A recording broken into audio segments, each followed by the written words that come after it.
Hi there, this is Dani Sloan from the Utah Education Network. In this video, I'm going to share with you some of the resources that are available in Utah's online school library, specifically for studying Utah's history. So if you know a 4th or an 8th grade teacher, you're going to want to send this video to them. Let's get started.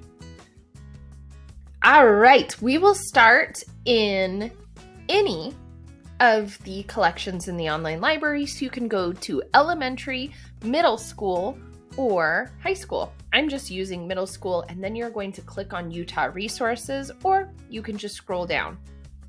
Here you can see everything that's in our Utah Resources collection. We're going to go ahead and start with the counties of Utah. Now this has updated information about all of Utah's counties. So if you were like me and doing a report on Iron County in your 4th grade year, you could click on Iron County and you would get information about the county as a whole, pictures, other links, lots of really cool information. Next up is Deseret News. This will, of course, link you directly to the Deseret News main website. Talent Ready Utah will link to Talent Ready Utah, which is from USHE, the Utah System of Higher Ed, and this has resources for teachers, parents, and students when they are thinking about their careers post-high school and what that might look like, what certifications they might need, what universities they might want to go to, or other kinds of certification programs.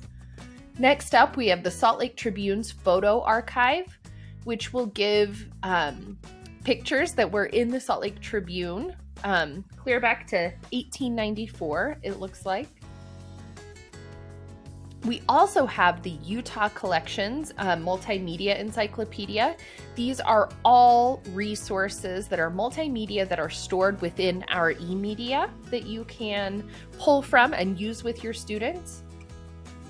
We have Utah Digital Newspapers, which is a fan favorite of anyone who's gone through the torture of using a microfiche. This is really great because all of the past newspapers from the state of Utah, even newspapers that don't exist any longer, are being scanned and digitized. So not only is there a picture of what you're looking for, but the computer can read what's in the text, so it makes all of these newspapers so much more searchable. We have the Utah History Encyclopedia, which has different people, places, and things from our state of Utah. We have Utah's local newspapers, which will give you a map of our great state, and then you can click on the county that you're looking for, and it will give you a link to whatever local smaller newspapers are in that county. And then last but not least, the Utah State Archives. Students can come here and they can go into a search through the research records, and they can find all kinds of things and stuff. And that's what we have for you in this Utah's Online School Library update. Remember to share this with a 4th or 8th grade teacher that you know. Thanks for watching.